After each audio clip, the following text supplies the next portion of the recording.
Woo! Okay, that was good. That was a good episode.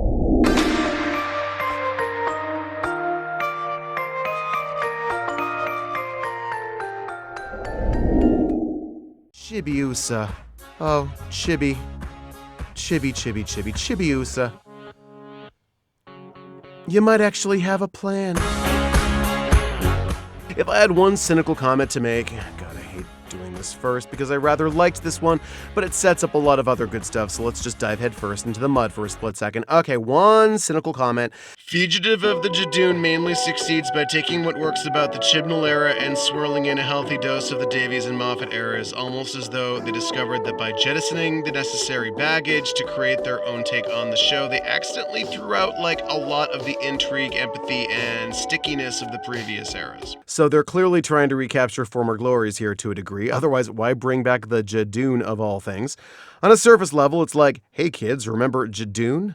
Remember sticking Judoon stickers on your lunchbox and going, oh no, solo, flow, no. Remember that wacky Captain Jack fella and how your parents wouldn't let you stay up to watch Torchwood and you never knew why, but now you kinda do? Remember happiness and hope, kids? Remember what the world felt like before its heart got ripped out? Remember that one Snow Patrol song? Light up, as if you had.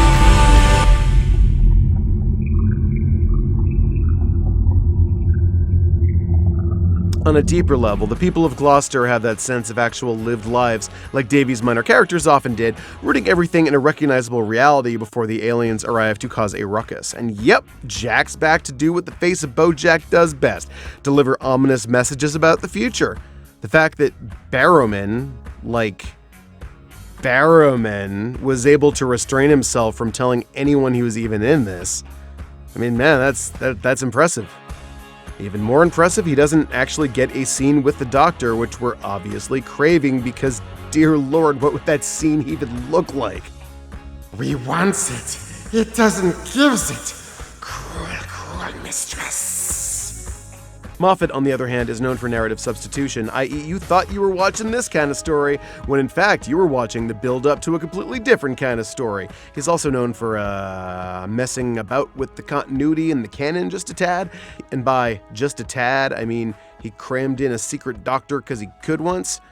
Chibs and Patel, attorneys at law, start out telling a wacky space rhino cops invade a lovely British town story. She won't think about it. No, dear, she won't. Chibnall does actually have a knack for imbuing very minor characters with life and sparkle. I've got it right here, special birthday message to her. I'd call this effortless, but it clearly isn't, since this very simple kind of show don't tell writing/directing was, I'm not gonna say totally lacking last season, but all too often Chibnall era resorts to the info dump. I don't know if it's Chibs teaming up with Vinay Patel, whose script last season, Demons of the Punjab, unfolded like a Greek tragedy, so the infodump felt a little bit more chorusy and it worked. But yeah, it's good here. I care about these people, and the fact that we care makes the story's big payoff work very nicely indeed. What do we know about Ruth? She's nice. Never cruel, never unkind. She's a tour guide. She has strong memories of growing up in a lighthouse. And that's it. She's a normal lady. And Joe Martin is absolutely the kind of actor who's entirely believable as perfectly nice background character, but who also can pull off hearty space and time traveler when required. Because, oh yeah, she's the Doctor and stuff. How? I hear you ask. Why? Where? When? I hear you cry. Well, kiddos, I got a couple of theories to drop on you, and that means it's time for a deep tissue canon massage. Lay back. Theory number 1. Back in the War Games, the Second Doctor had to call on the assistance of his own people for reasons. And his own people were the Time Lords, and that's literally the first time we ever heard of Time Lords. I'm not doing this the whole time, I promise. Okay. That's literally the first time we ever heard of Time Lords, 6 years after the show started, because it is vital to point out that the early Who writers were making it up as they went along, and a lot of things fandom holds as absolute gospel about the universe were just throwaway bits Robert Holmes or Terrence Dix or Malcolm Hulke or whoever tossed in to raise the stakes or cover up a plot hole. So, for example, when you know there's going to be a 7th season, but you don't know what it's going to look like other than better looking but less expensive, and you don't even have your next Doctor cast yet, you end Season 6 with the most vague regeneration in the show's history. You can't just change what I look like without consulting me! You will have an opportunity to choose your appearance. Oh, well, that's not so bad. But I warn you, I'm very particular. And then cut to Troughton mugging, and cut to woobly video effects, and that's our game, folks. You're making me giddy! Flash forward to the 1980s. The second Doctor appears in The Five Doctors, but when in his timeline even is it? Because he knows Jamie and Zoe had their minds wiped by the Time Lords. There's that mind wipe again.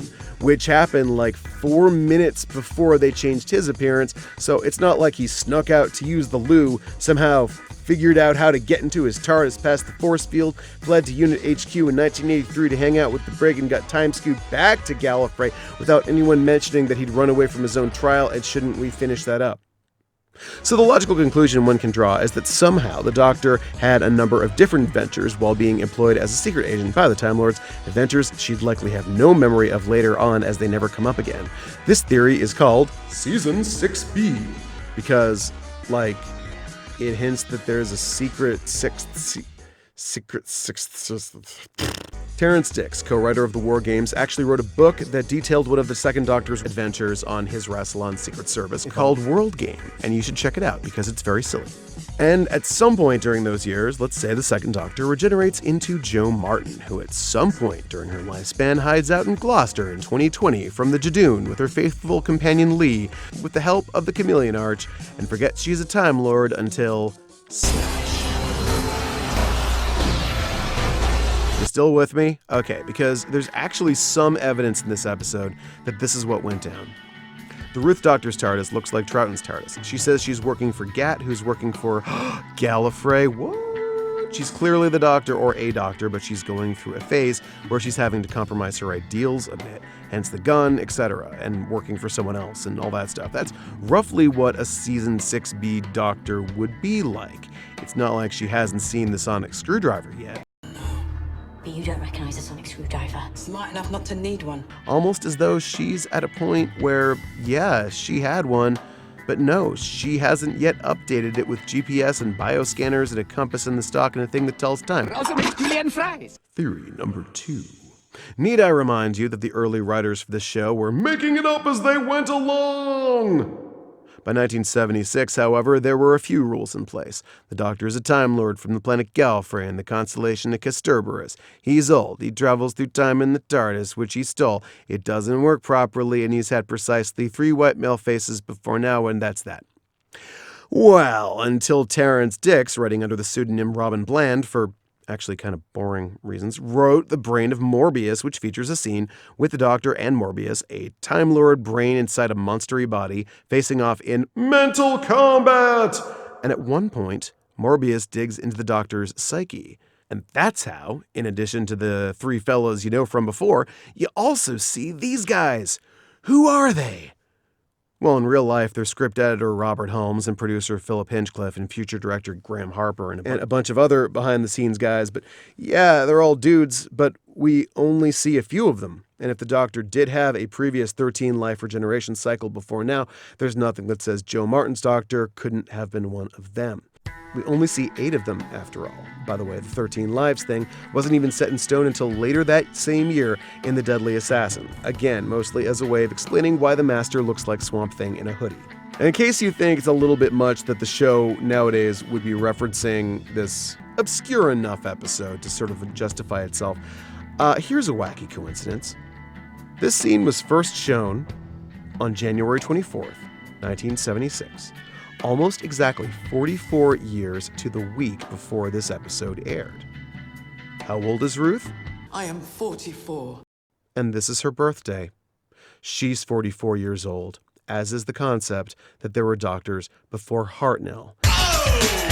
Theory number 3. Ronnie?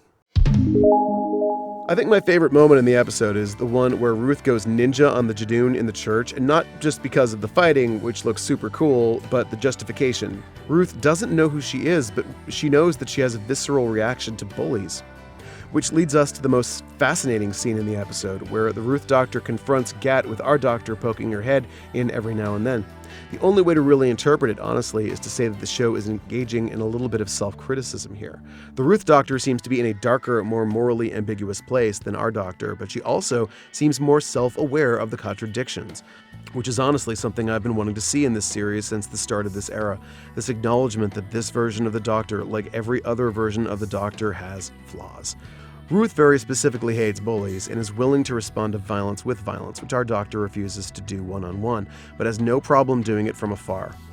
The Ruth Doctor's trick with the backfiring gun isn't that different from the Doctor selling out the Master to the Nazis, really, if you look at it from the perspective of what the Doctor's moral code is supposed to be and how malleable it can be in certain situations. But yeah, the interaction between these three women here is fascinating and electrifying. Maybe because two of these women are the Doctor, and wow, it's really interesting to see what happens to hundreds of years of braggadocio and low-key rivalry with yourself. But with women this time, so it's a little less chest-pumping and a little more sharp-tongued, and is that gender essentialism? Yes, it is, don't care, it's true. I mean, this episode, man, I don't know if any of this is going to pay off in a satisfying way. I don't know if any of this will ever be addressed again, for heaven's sakes, but yikes, for the second time this season, we have an audience who's asking questions, hatching theories, being engaged in the show, and it had been a long time coming, let's just say that. Well done. And God, Captain Jack with the lone Cyberman thing?